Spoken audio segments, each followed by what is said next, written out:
قرآن ہے میرا رہنما، قرآن شفا ہے، نور ہے قرآن، جلا دل کی میرا قرآن، رضا رب کی میرا قرآن، قرآن قرآن۔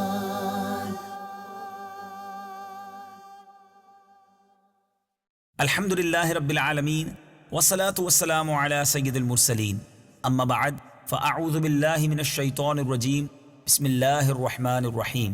الصلاة والسلام علیک یا رسول اللہ وعلی آلک واصحابک یا حبیب اللہ، الصلاة والسلام علیک یا نبی اللہ وعلی آلک واصحابک یا نور اللہ۔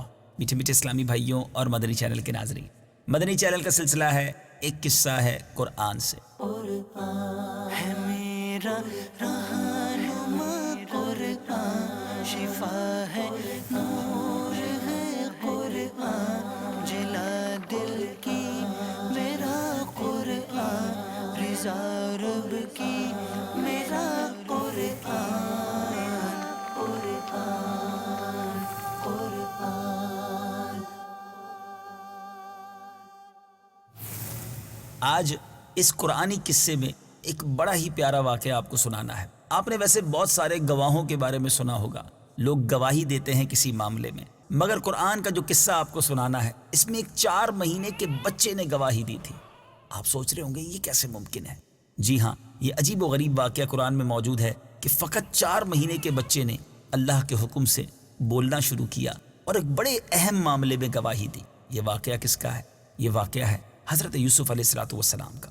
آپ کو جب آپ کے بھائیوں نے کنویں میں ڈال دیا تو ایک شخص جس کا نام مالک بن زعر تھا، جو مدین کا باشندہ تھا، ایک قافلے کے ہمراہ اس کنویں کے پاس پہنچا اور اپنا ڈول کنویں میں ڈالا تو حضرت یوسف علیہ السلام نے اس ڈول کو پکڑ لیا۔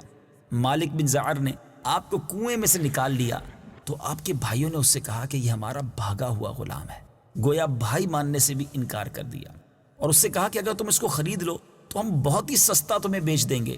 چنانچہ ان کے بھائیوں نے صرف 20 درہم میں حضرت یوسف علیہ السلام کو بیچ ڈالا، مگر شرط یہ لگائی کہ تم اس کو لے کر اتنی دور چلے جاؤ کہ اس کی کبھی خبر بھی ہمیں سننے کو نہ آئے۔ اب مالک بن زعر نے ان کو خرید کر مصر کے بازار کا رخ کیا، بازار میں ان کو فروخت کرنے کا اعلان کیا۔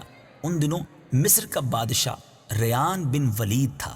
اس نے اپنے وزیر اعظم کتفیر مصری کو مصر کی حکومت اور خزانے سونپ دیے تھے، اور مصر میں لوگ اس کو عزیز مصر کے خطاب سے پکارتے تھے۔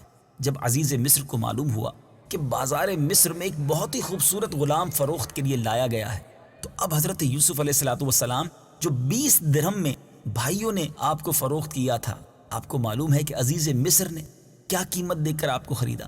عزیز مصر نے آپ کے وزن کے برابر سونا، اتنی ہی چاندی اور اتنا ہی مشک اور اتنے ہی حریر قیمت دے کر خرید لیا، اور گھر لے جا کر اپنی زوجہ زلیخا سے کہا کہ اس غلام کو نہایت ہی اعزاز و اکرام کے ساتھ رکھو۔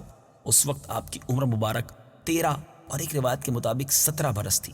زلیخا حضرت یوسف علیہ السلام کے حسن و جمال کو دیکھ کر فریفتہ ہو گئی، اور ایک دن خوب بناؤ سنگار کر کے تمام دروازوں کو بند کر دیا اور حضرت یوسف علیہ السلام کو تنہائی میں برائی کے لیے لبھانے لگی۔ آپ نے معاذ اللہ کہہ کر فرمایا کہ میں اپنے مالک عزیز مصر کے احسان کو فراموش کر کے ہرگز اس کے ساتھ کوئی خیانت نہیں کر سکتا۔ پھر جب خود زلیخا آپ کی طرف لب کی تو آپ بھاگ نکلے۔ زلیخا نے دوڑ کر پیچھے سے آپ کا پیراہن پکڑ لیا، آپ کا کرتا پکڑ لیا جو پھٹ گیا، اور آپ کے پیچھے زلیخا دوڑتی ہوئی صدر دروازے پر پہنچ گئی۔ اتفاق سے ٹھیک اسی حالت میں عزیز مصر مکان میں داخل ہوا۔ دونوں کو دوڑتے دیکھا تو اب زلیخا نے مکر کرتے ہوئے عزیز مصر سے کہا کہ اس غلام کی سزا یہ ہے کہ اس کو جیل خانہ بھیج دیا جائے یا کوئی دوسری سخت سزا دی جائے، کیونکہ اس نے تمہاری گھر والی کے ساتھ برائی کا ارادہ کیا ہے۔ حضرت یوسف علیہ السلام نے کہا کہ اے عزیز مصر، یہ بالکل ہی غلط بیانی کر رہی ہے، اس نے خود مجھے لبھایا اور میں اس سے بچنے کے لیے بھاگا تو اس نے میرا پیچھا کیا۔ عزیز مصر اب دونوں طرف کے بیان سن کر حیران رہ گیا اور حضرت یوسف علیہ السلام سے کہنے لگا میں کس طرح مان لوں کہ تم سچے ہو؟ حضرت یوسف علیہ السلام نے کیا کہا؟ بڑی عجیب بات کی۔ فرمایا گھر میں 4 مہینے کا ایک بچہ پالنے میں لیٹا ہوا ہے جو زلیخا کے ماموں کا لڑکا ہے، اس سے پوچھ لیجئے کہ واقعہ کیا ہے۔ عزیز مصر نے کہا کہ بھلا 4 ماہ کا بچہ کیسے بات کرے گا، وہ کیسے بولے گا؟ آپ نے فرمایا کہ اللہ تعالیٰ اس کو ضرور میری بے گناہی کی شہادت دینے کی قدرت عطا فرمائے گا، کیونکہ میں بے قصور ہوں۔ چنانچہ عزیز مصر نے جب اس بچے سے پوچھا تو اس بچے نے، جی ہاں مدنی چینل کے ناظرین، 4 ماہ کے بچے نے فصیح زبان میں کیا کہا، جو کہا وہ قرآن میں موجود ہے۔ آئیے آیت قرآنی سنتے ہیں اور اس کا ترجمہ سنتے ہیں۔ إن كان قميصه قد من قبل فصدقت وهو من الكاذبين۔ ترجمہ، گواہی دی کہ اگر ان کا کرتا آگے سے پھٹا ہوا ہو پھر تو عورت سچی ہے اور یہ سچے نہیں۔ وَإِن كَانَ قَمِيصُهُ قُدَّ مِن دُبُرٍ فَكَذَبَتْ وَهُوَ مِنَ الصَّادِقِينَ۔ ترجمہ، اور اگر ان کا کرتا پیچھے سے چاک ہوا ہے تو عورت جھوٹی ہے اور یہ سچے ہیں۔ اب بچے کی زبان سے عزیز مصر نے یہ شہادت سن کر جو دیکھا تو اب دیکھا کہ حضرت یوسف علیہ السلام کا کرتا پیچھے سے پھٹا ہوا تھا، تو اس وقت عزیز مصر نے حضرت یوسف علیہ السلام کی بے گناہی کا اعلان کیا، اور جو کچھ کہا قرآن اس کو یوں بیان کرتا ہے۔ إِنَّهُ مِن كَيْدِكُنَّ إِنَّ كَيْدَكُنَّ عَظِيمٌ۔ ترجمہ، بے شک یہ تم عورتوں کا مکر ہے، بے شک تمہارا مکر بہت بڑا ہے۔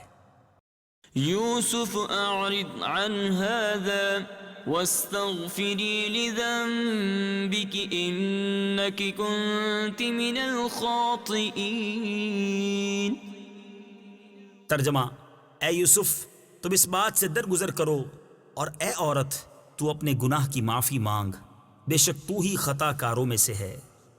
میٹھے میٹھے اسلامی بھائیوں، یہ واقعہ آپ نے سنا، بڑا ہی عجیب و غریب، 4 ماہ کے بچے کی گواہی دینا، اللہ کے نبیوں کی کیا شان ہوا کرتی ہے۔ اور یہاں ایک اور بات ہم سب کے لیے بہت بڑا درس ہے۔ لوگوں میں تو ہم گناہوں سے بعض اوقات بچ جاتے ہیں، لوگوں کے سامنے ہم نیک بھی نظر آتے ہیں، لیکن اصل بات یہ ہے کہ جب اکیلے میں گناہ کا موقع بھی ملے اور انسان اس وقت گناہوں سے بچ جائے، اس وقت اس پر اللہ کا خوف طاری ہو جائے، اور یہی اللہ والوں کا طریقہ ہے۔